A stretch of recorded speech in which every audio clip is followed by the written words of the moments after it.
In my previous video, I talked about the fate of Disney XD, how it looks like Disney was starting to close up shop on the redundant channel to focus on its primary channel and its younger audience-themed Disney Junior. So as the final episodes of Star Wars Rebels air on Disney XD, it leaves the premiere episodes of other series up in the air. Series like Future Worm, a show now forever trapped in the past.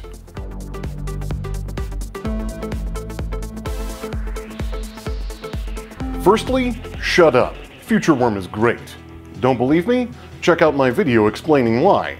Short story, Future Worm is going to become a cult classic, like Clone High, rediscovered years later after Ryan Quincy's next smash success.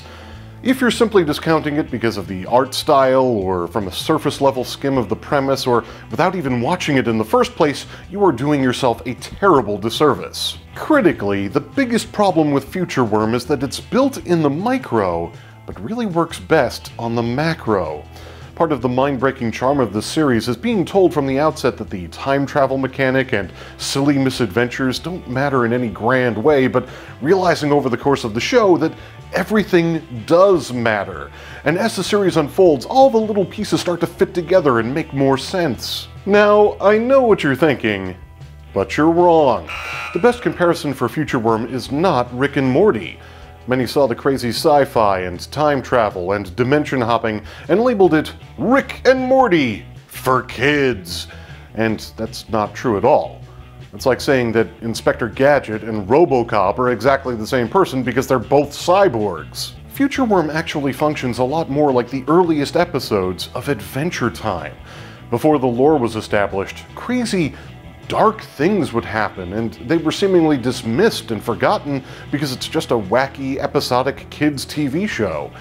But as time went on and the characters became deeper and more dynamic, we come to see these early adventures in a new light, with long-lasting effects on both the world and the characters within it. Future Worm never got a fair shake.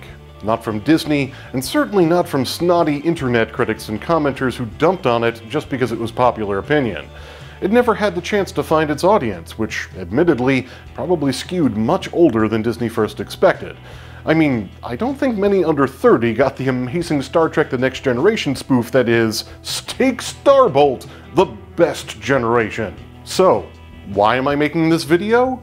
Because nobody knows what's going on with Future Worm. As of the making of this video, Disney XD has only aired 18 episodes of Future Worm's 22-episode first season. The final 4 episodes have been stuck in limbo, which gets even tougher to deal with when you realize that the last new episode aired June 22nd, 2017, nearly a whole year ago. The best information I can find online is that the show is on indefinite hiatus, which is tragic when you realize that the first 18 episodes are still in regular rotation on Disney XD. It's not like it's been pulled from the air. The show still has a presence on Disney XD's website. Hell, you can still buy a Titanium Abs t-shirt and RoboCarp water bottles from their online store. It's not like it disappeared entirely. At one point, it still seemed like there was hope for Future Worm's future. Ryan Quincy posted in a now-deleted tweet in early June 2017 that the show had been picked up for a second season, but now, the only tweet lingering on his page about Future Worm is from the air date of the 18th episode, and it reads, "The final 4 crucial episodes haven't aired in the United States of America yet. Will they in 2018? We'll see." So what's with the holdup? Why would Disney XD painfully delay and possibly never release the final 4 episodes of Future Worm? Well, I have a hypothesis. Doing some detective work, I found out that Disney did air the very last episode of Future Worm, but they only did it once, in early August 2017, and only in Asia. The only reason I was even able to find out this much was because, as you can see on screen, it contained some pretty exciting news. A crossover between Star versus the Forces of Evil, Pickle and Peanut, Wander Over Yonder, and Gravity Falls. Disney Television Animation News broke the story. Season finale, which I guess is the name of the episode, is about Danny and Future trying to stop Grandma Danny from collecting the 99 gems, which is a huge plot point from the series. The episode features a sequence where Danny and Fuchs travel to the worlds of Pickle and Peanut, Wander Over Yonder, Gravity Falls, and Star vs. the Forces of Evil. It's also revealed that the center of all the Disney XD shows is Future Worm, and that they are all linked to other Disney XD universes. As far as I've been able to confirm, Craig McCracken did animate the additional Wander Over Yonder scene for Future Worm. We also have a screen capture of the Star vs. the Forces of Evil cameo and one additional shot of Danny and Fuchs stepping out of a portal with balloons. But nothing else exists online. The episode is lost to time. Likely, all of these crossovers are just cameos. Brief encounters just for a quick joke as the episode reaches its climactic showdown, but it does create a real problem for Disney.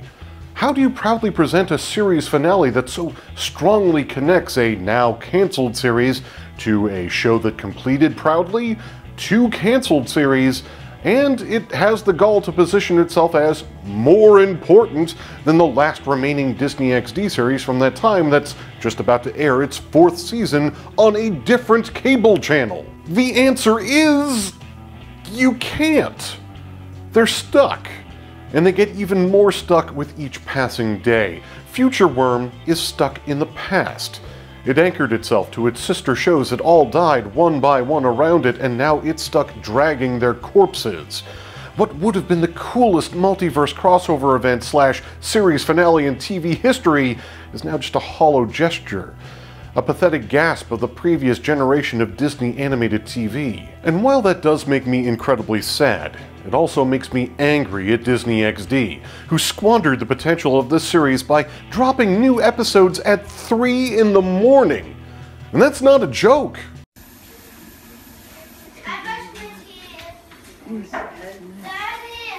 Yep. Did you record Future Worm? Yeah, it's on at 3 a.m. And come over here. 2:30 a.m. is Gravity Falls.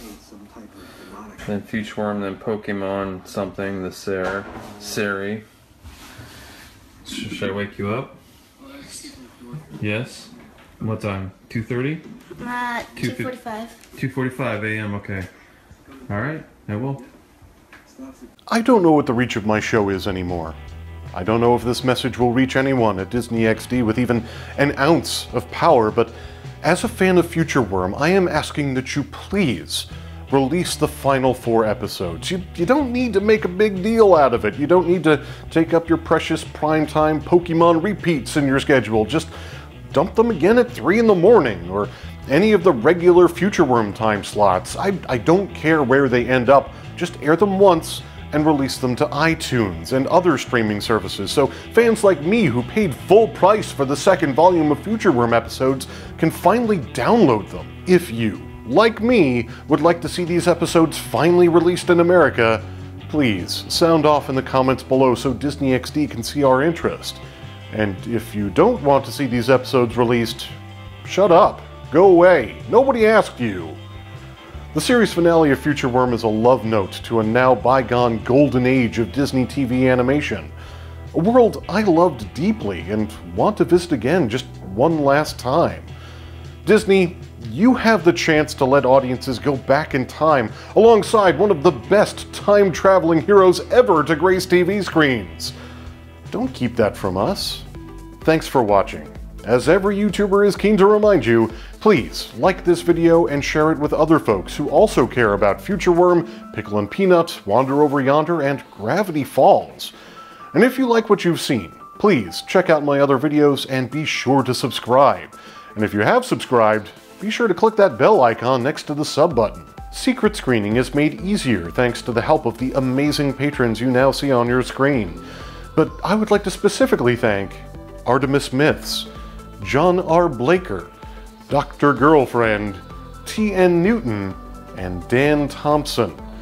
If you would like to add your name to this list of heroes, be personally thanked by me, and help me afford new equipment, books, DVDs, internet, and everything else I need to run this show, please head over to my Patreon. There should be a link on your screen now. Until next time, remember to hit that bell icon, because you'll always have a ticket for my next Secret screening.